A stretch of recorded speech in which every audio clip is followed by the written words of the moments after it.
এরকম ভর্তা দিয়ে ভাত খেলে মুখে রুচি আসতে বাধ্য। আসসালামু আলাইকুম, সবাই কেমন আছেন?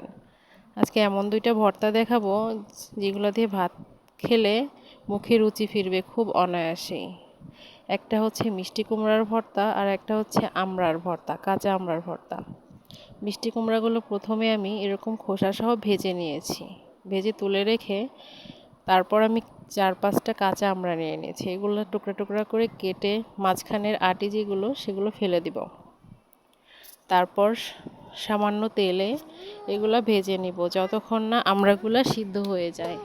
আমড়াগুলা সিদ্ধ হওয়ার আগ পর্যন্ত লাল লাল করে ভেজে নিব। ভেজে নেওয়া হয়ে গেলে আমড়াগুলাও এক সাইডে তুলে রাখবো। তুলে রাখার পরে এখানে আমি কিছু শুকনা মরিচ ভেজে নিব। শুকনা মরিচ যে যেমন খান ঝাল সে তেমন ঝাল দিবেন। কেউ বেশি খেলে বেশি মরিচ দেবেন, কেউ কম খেলে কম মরিচ দেবেন। আমি ঝালটা একটু বেশি খাবো তাই অনেকগুলো মরিচ নিয়েছি। মরিচগুলো লাল লাল করে ভেজে তুলে রেখে তারপর ভর্তা করার পালা। চলুন দেখুন কিভাবে ভর্তা করি। আমি মরিচগুলো একসাথে নিয়ে কিছু লবণ দিয়ে মরিচগুলো একদম গুঁড়া করে নিচ্ছি। এই ভর্তা যে এত টেস্টি হবে যা আমি কল্পনাও করতে পারি নাই।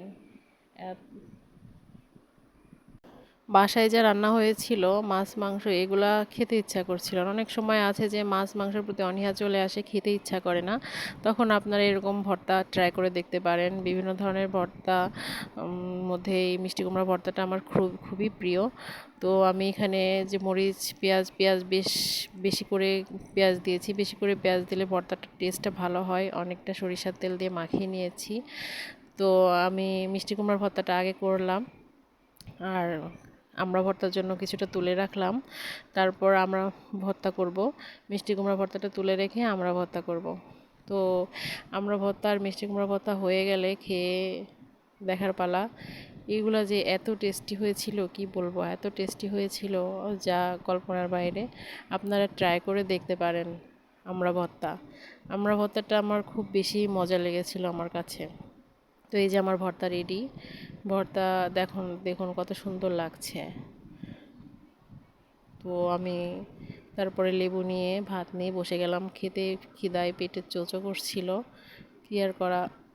দুপুর বেজে গেছে প্রায় 3টা। তো তারপরে ভাত নিয়ে বসে পড়লাম। বসে পড়ে আমি প্রথমে মিষ্টি কুমড়া ভর্তা দিয়ে খেলাম। তারপরে হচ্ছে আমরা ভর্তা নিব। আমরা ভর্তাটা এত মজা, এত টেস্টি হয়েছে যে কি বলবো, টক টক একটা মানে স্বাদ। এত গরম ভাতের সাথে এত ভালো লাগবে ভাবি নাই। তো সবাই ভালো থাকবেন। আসসালামু আলাইকুম, আল্লাহ হাফিজ।